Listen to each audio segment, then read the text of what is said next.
होती है, अक्रूर जी नंद महल में प्रवेश कर जाते हैं।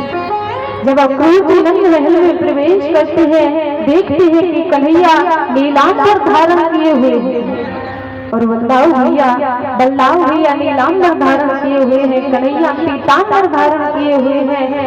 आज जब अक्रूर जी देखते हैं, मन में खुशी छा जाती है। इधर कन्हैया बलदाऊ भैया अक्रूर जी को देखते हैं कि हमारे चाचा जी आए हैं, दौड़ते हुए आते हैं, अपना मस्तक अक्रूर जी के चरणों में रखते हैं। ध्यान रखना, ये भागवत की कथा सिखाती है, मेरे गोविंद तीनों लोगों की स्वामी अक्रूर जी को देखते हैं, दौड़ते हुए आते हैं, दंडवत प्रणाम करते हैं, अपना मस्तक चरणों में रख देते हैं।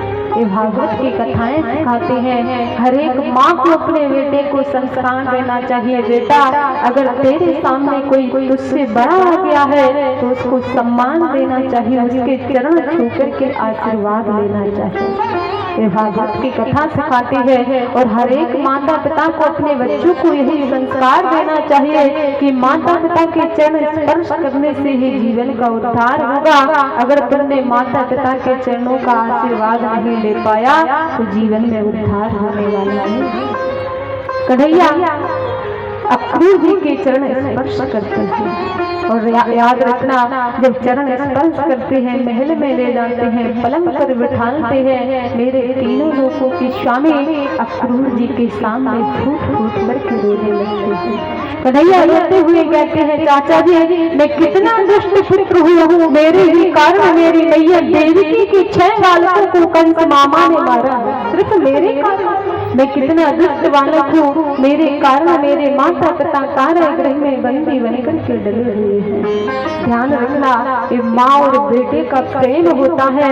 आज कन्हैया क्रोध से कहते हैं, मेरे कारण मेरी माँ जेल में डली हुई है, कारागृह में बंदी बनकर के डली हुई है। जब कन्हैया रोने लगते हैं, अक्रूर जी समझाते हैं, लाला तुम रो क्यों रहे हो, तुम्हारे कारण कुछ नहीं हो रहा है।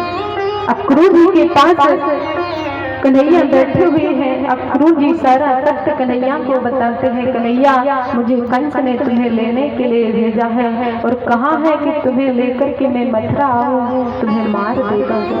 अक्रूर जी सारा सत्य बताते हैं कि उस दुष्ट ने कहा है कि तुम जाकर के कन्हैया को बताना कि मथुरा भारत की भेंट में सम्मिलित होने के लिए बुलाया है। इधर अक्रूर जी सारा सत्य कन्हैया को बताते हैं। जब मैया यशोदा को पता चलता है कि अक्रूर जी मेरे लाला को लेने के लिए आए हैं, मैया यशोदा फूट फूट करके रोने लगती है। मैया यशोदा रोती है, लाला को पास में बैठ करके कहते हैं, लाला तू मुझे एक बात बता, तू अपनी मैया को छोड़ करके मथुरा जाएगा? ध्यान रखना भाई और माताएं, ये माँ का प्रेम होता है। यशोदा मैया भी रोते हुए कहती है, लाला तू मुझे बता, तू अपनी माँ को छोड़ करके जाएगा? जब यशोदा मैया रोते हुए कहती हैं, तभी कन्हैया कहते हैं, माँ मुझे मथुरा जाना ही होगा, कंस मामा ने मथुरा गौरस की भेंट में सम्मिलित होने के लिए बुलाया है। ध्यान रखना, जब कन्हैया कहते हैं कि मथुरा जाना ही होगा, मैया यशोदा रोते हुए कहती हैं, लाला आज मुझे ऐसा आभास हो गया है, मेरा दिल कह रहा है, अभी भी सब कहते थे कि यशोदा ये तेरा लाला नहीं है, ये देवकी का लाला है, मैं भरोसा नहीं करती थी। आज मुझे ऐसा आभास हो रहा है कि तू उसी देवकी का लाला है। अगर मेरा लाला होता तो मुझे छोड़ने की बात नहीं करता। ध्यान रखना, मैया यशोदा फूट फूट करके रोने लगती है, पूरी रात व्यतीत हो जाती है, नींद भी नहीं आती, पूरी रात निकल जाती है, मैया यशोदा का पलक भी नहीं झपता है, पूरी रात अपने पुत्र के वियोग में जागते जागते व्यतीत कर देती है। भाइयों को सीखना चाहिए, हमारे जो माता पिता के प्रेम को नहीं समझते हैं। ध्यान रखना, एक बालक अपने माता पिता के प्रेम को कभी चुका नहीं सकता है। एक बेटा पत्नी के प्रेम में आकर के जन्म देने वाली माँ के प्रेम को भूल जाता है। पत्नी घर में आती है, पत्नी को पता नहीं कितनी कितनी महंगी साड़ियाँ खरीद करके देता है, उस जन्म देने वाली माँ से एक बार भी नहीं पूछता है कि माँ तुम्हारे पास साड़ी पहनने के लिए है कि नहीं है। एक बेटा अपनी जन्म देने वाली माँ से ये नहीं पूछता है कि माँ तुम्हें भोजन ठीक से मिलता है कि नहीं मिलता है, तुम्हारे पास पहनने के लिए साड़ी है कि नहीं है। एक पत्नी के प्रेम में आकर के पत्नी से पूछता है बार बार कि तुम्हें कुछ चाहिए तो नहीं, लेकिन जन्म देने वाली माँ से कुछ नहीं पूछता है। ये भागवत की कथा सिखाती है एक माँ के प्रेम को बेटे को समझना चाहिए कि माँ से प्रेम किस प्रकार से करना चाहिए।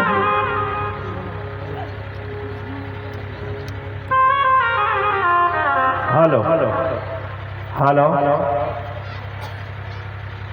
जय श्री माता दी, जय श्री माता दी, जय जय माता दी।